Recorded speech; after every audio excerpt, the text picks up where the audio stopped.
Olá, meu nome é Márcio Becker, sou advogado especialista em direito imobiliário. E a partir de hoje desenvolvo uma série de vídeos falando sobre a competência do síndico. Quais são as verdadeiras funções do síndico prevista no Código Civil, artigo 1348, incisos e parágrafos.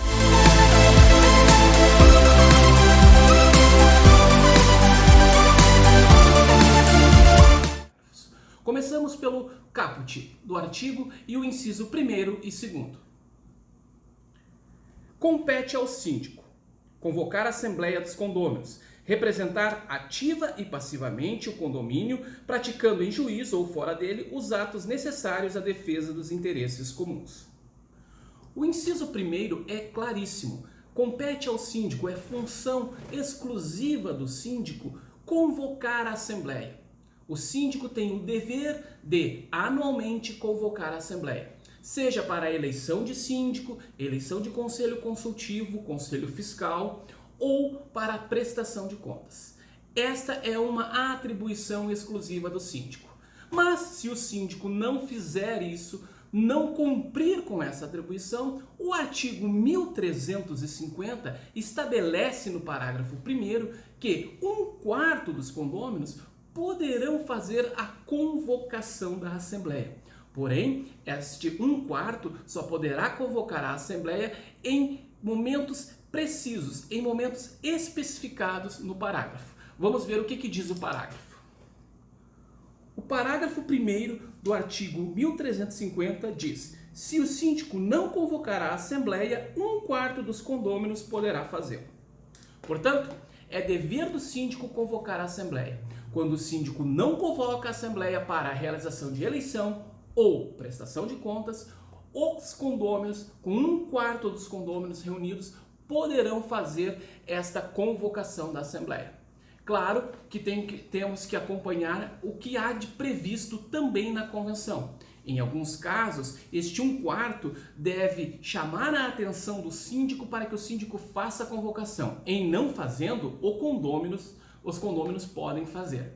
Em outros casos, simplesmente atribui-se o poder aos condôminos de, em não fazendo a Assembleia, o síndico, em não realizando a Assembleia, o síndico, os condôminos podem livremente, a partir de 1/4 deles, convocar esta Assembleia.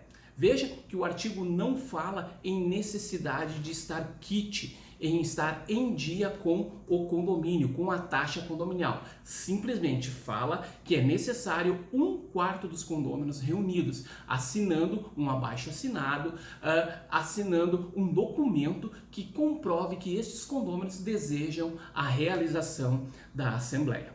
Bom, vamos para o segundo inciso. O segundo inciso fala que compete ao síndico representar ativa e passivamente o condomínio, praticando em juízo ou fora dele os atos necessários à defesa dos interesses comuns. Bom, no inciso 2º fica claro que o representante do condomínio é o síndico, tanto na esfera judicial quanto na esfera extrajudicial.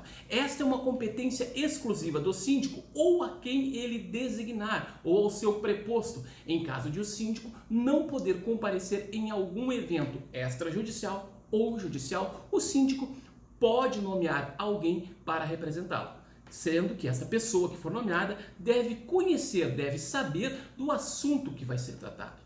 É muito importante se ater ao que diz o artigo, porque este artigo ele dá ao síndico um poder de tomar medidas que sejam necessárias para a proteção do interesse comum. Neste caso, em algumas situações específicas, como foi o caso da pandemia, o síndico pode proibir inclusive o uso da área comum. Ou seja, para proteger o interesse comum, proteger o interesse de todos os moradores, o síndico, no exercício do seu poder, pode proibir o uso da área comum. O final do inciso 2º permite que o síndico tome algumas atitudes consideradas arbitrárias. Entretanto, é importante lembrar que um síndico não pode ser um ditador, não pode ser uma pessoa que faça prevalecer única e exclusivamente a sua vontade. Ou seja, o síndico tem que respeitar o regulamento interno e a convenção do condomínio. Porém, o Código Civil lhe permite desrespeitar estes documentos quando for para proteger o interesse comum. O interesse comum é o interesse da maioria dos condôminos. Portanto, muito cuidado com este artigo. Ao síndico cabe defender o interesse de todos os condôminos. Porém, um síndico não pode ser arbitrário, não pode ser ditador. Porém, tem que prestar atenção no interesse comum e não no interesse exclusivo ou no interesse de poucos. No próximo vídeo falaremos sobre o inciso 3º e o inciso 4º. Uma boa semana a todos, até o próximo vídeo, tchau!